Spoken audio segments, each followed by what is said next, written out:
네, 믿음방패TV 함용식입니다. 폼페이오가 유럽 순방 중에 7일날 원래 독일에 방문을 해야 되는데 그 방문을 취소하고 갑자기 어디론가 비밀리에 사라졌습니다. 어디 간다고 말을 안 하고 갑자기 어디로 가버렸어요. 그래서 이제 알고 보니까 어제 밝혀진 바에 따르면은 이라크에 간 거였습니다. 왜 폼페이오가 이라크에 가게 됐는지, 물론 많은 분들이 아시다시피 이란 문제 때문에 이라크에 가게 된 거죠. 지금 이란에서 보이는 군사적 움직임이 심상치 않거든요. 일단은 월스트리트 저널의 기사를 한번 보겠습니다. 정부 당국자가 말하길 지난주까지는 새로운 위협에 대한 어떤 분명한 신호도 없었다. 그런데 지난 금요일 갑자기 새로운 첩보가 입수되면서 상황이 변했다. 이라크는 물론 시리아와 쿠웨이트에 주둔하고 있는 미군이 위험에 처할 수 있다는 다수의 위험 정보가 포착됐다. 그 위협은 바다와 육지 모두를 포함한다. 자, 지난주 금요일날 미 정보 당국, CIA겠죠? CIA에서 어떤 긴급한 첩보를 입수를 한 겁니다. 지난주 금요일날. 이란에서 어떤 군사적 행동을 움직이고 있다는 첩보가 입수가 됐는데 그게 한두 군데에서 군사적 움직임을 하려는 게 아니라 육지하고 바다에서 동시다발적인 어떤 군사적 움직임을 보이고 있다는 첩보였습니다.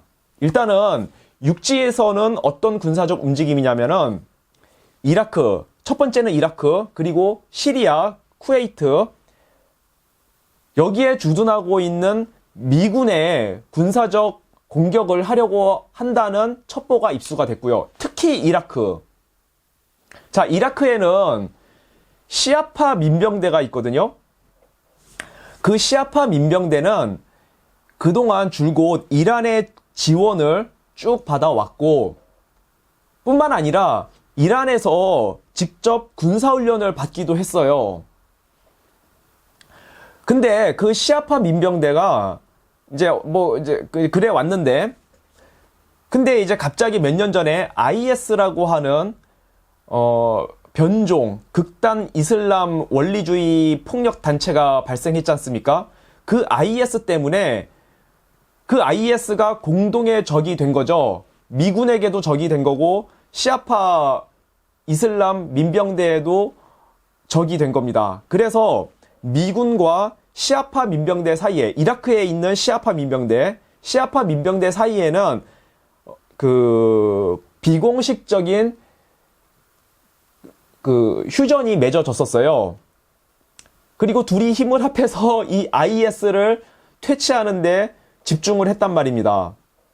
근데 이 IS가 이제 완전히 사라졌지 않습니까? 그러니 그동안 맺어졌던 이 비공식 휴전이 지금 깨지려고 하고 있는 거예요. 지금 이란이 이 이라크에 있는 시아파 민병대를 이용해서 이라크 주둔 미군을 공격하려고 한다는 첩보가 입수가 된 거고요. 첫 번째. 그리고 바다에서 두 번째. 바다에서는 어떤 공격을 하려고 하고 있는 것이냐. 자, 그림에 보면은 바벨 만데브 해협에서는 예멘 반군을 이용한 공격을 준비하고 있다는 첩보였고요. 페르시아만에서는 이란이 직접 공격을 하려고 한다는 첩보였습니다. 그러면 어떤 방식의 공격이냐? 바로 스텔스 무인기를 이용한 미 해군 군함들에 대한 공격을 준비하고 있다는 첩보가 입수가 된 겁니다. 2주 전에 이란에서 어떤 동영상을 공개했는데 무슨 동영상이냐면은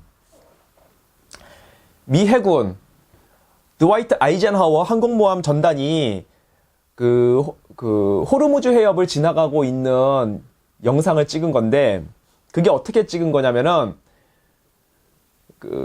무인 정찰기를 이용해서 그 드와이트 아이젠하워 항모 전단이 지나가고 있는 것을 공중에서 찍은 거예요.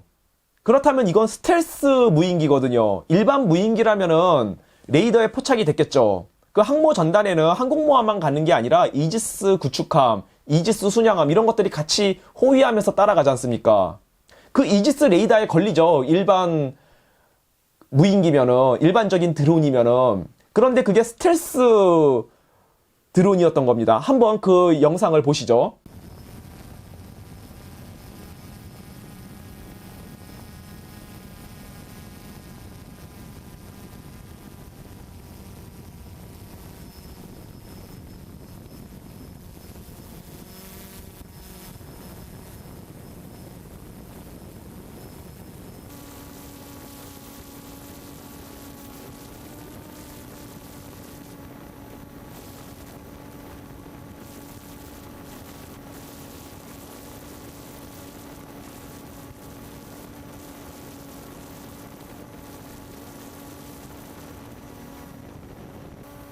자, 이 드와이트 아이젠하워 항모 전단이 호르무즈 해협을 지나갔던 때는 제가 조사를 해보니까 2016년도 11월 달이었습니다.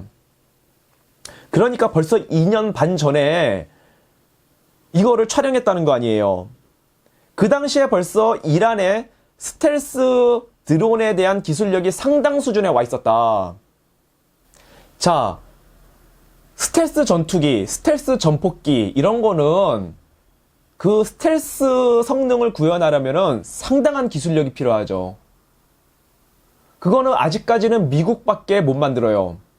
그런데 스텔스 무인기, 스텔스 드론은 이거는 어느 정도만 스텔스 성능이 구현돼도 그거를 발견하는 게 굉장히 힘들어요. 왜냐하면 크기가 작으니까. 그리고 이 군함이라는 게 빨라도 뭐 50km, 60km로 운행을 하거든요. 그러니까 이 스텔스 무인기가 한 100m, 200m 상공에 떠 있으면은 그것도 비슷한 속도 50km, 60km로 날아갈 거 아니에요. 그러면 레이더가 이걸 볼 때는 이게 갈매기인지 드론인지 분간을 할 수가 없는 겁니다. 어느 정도 스텔스 성능이 구현이 되면은. 그리고 이 배는 느리게 가잖아요. 뭐 시속 800km, 900km, 마하 이런 속도로 가는 게 아니지 않습니까? 60km로 시속 60km로 운행을 하니 이 스텔스 무인기가 이렇게 가다가 갑자기 내리꽂으면은 이거 아무리 미군의 첨단 항공모함, 이지스 구축함 이런 것들이 있어도 잘못하면은 큰 피해를 입을 수가 있는 겁니다. 자, 이란의 스텔스 드론 기술력이 굉장히 높은 수준인데, 자, 이 그림의 무인기가 이란의 스텔스 드론입니다. 자, 이란은 어떻게 이런 기술력을 얻게 되었느냐? 2011년도 12월 달에 미국의 최첨단 세상에 공개되지 않은 극비의 무인 정찰기 한 대가 이란에 불시착했습니다. 추락했어요.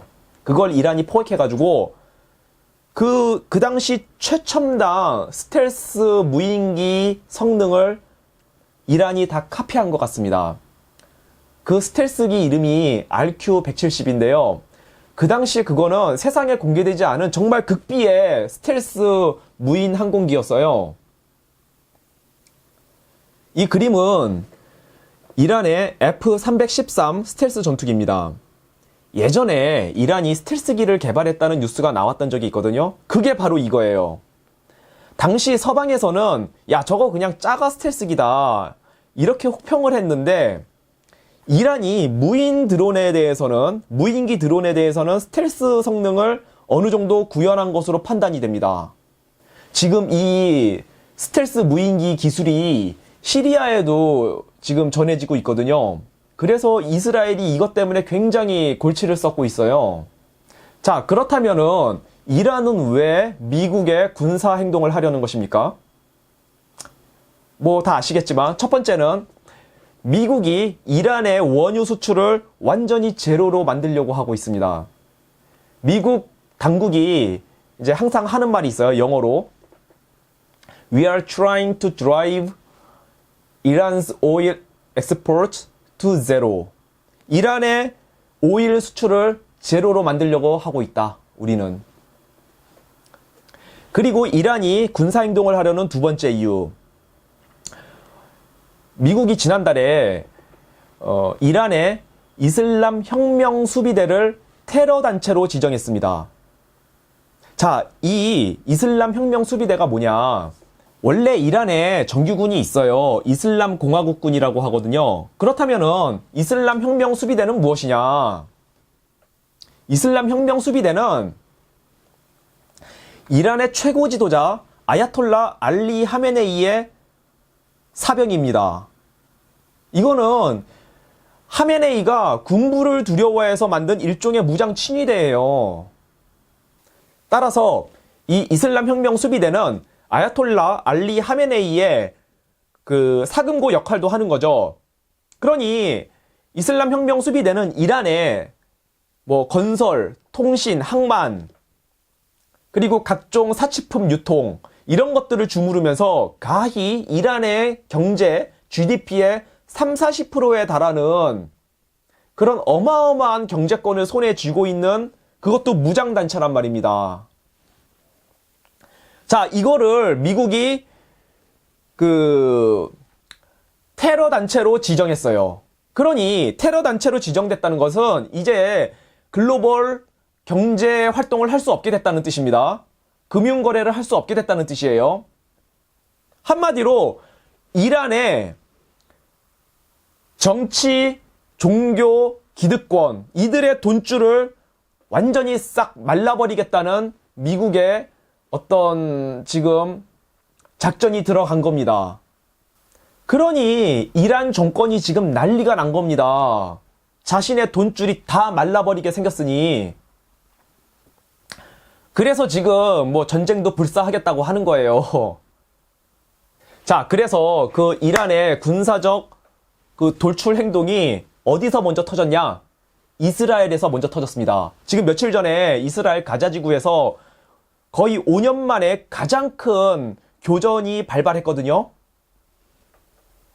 그 가자지구 국경에서 이스라엘 군인이 활동하고 있었는데 그걸 하마스가 저격으로 조준 사격을 한 거예요. 그래서 이스라엘 군인 2명이 죽지는 않았는데 심각한 부상을 당했습니다. 그래서 이스라엘이 거기에 반격을 했고요. 그리고 그 다음날 하마스가 거의 600발에 달하는 로켓포를 이스라엘 영토에 시민들을 향해서 그냥 막 쏘아댔어요. 그리고 이스라엘은 당연히 반격을 했고요. 폭격으로.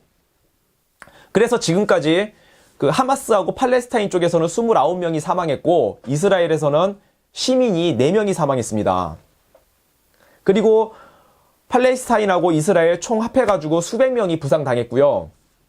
특히 그 하마스의 지도층에 있는 무하마드 알 코달이라는 사람이 있는데 그 사람이 이란에 현금을 갖고 가자지구로 밀반입하려다가 그 이스라엘 폭격기 폭탄에 맞아서 뒤졌거든요. 자, 하마스는 원래부터 줄곧 이란에 자금, 군사 무기, 군사 훈련 이런 막대한 지원을 받아왔고요. 이번에 왜 갑자기 군사 행동을 한 것이냐? 그 하마스가 이란의 사주를 받은 거죠. 그러니까 미국이 이란에 지금 경제 제재를 하고 있는데 거기에 대한 군사적 대응으로 첫 번째 터진 곳이 바로 이스라엘이란 겁니다. 지금 이스라엘 국민들은 상당히 많은 이스라엘 국민들은 언젠가 이란하고 조만간 반드시 전쟁을 하게 될 거라고 생각을 하고 있어요. 이건 마치 대한민국의 자유민주주의 기독교 세력이 언젠가 한 번은 조만간 북한의 김정은 정권하고 군사적 대결로 승부를 봐야 된다 라는 사실을 인지하고 있는 것과 지금 똑같은 상황이 이스라엘에서도 벌어지고 있는 것입니다. 그래서 우리 믿음방패TV를 시청하시는 여러분들께서는 우리 다 같이 우리나라를 위해서 또한 이스라엘을 위해서 우리 같이 기도하면서 앞날을 대비하면은 좋겠습니다. 네, 감사합니다.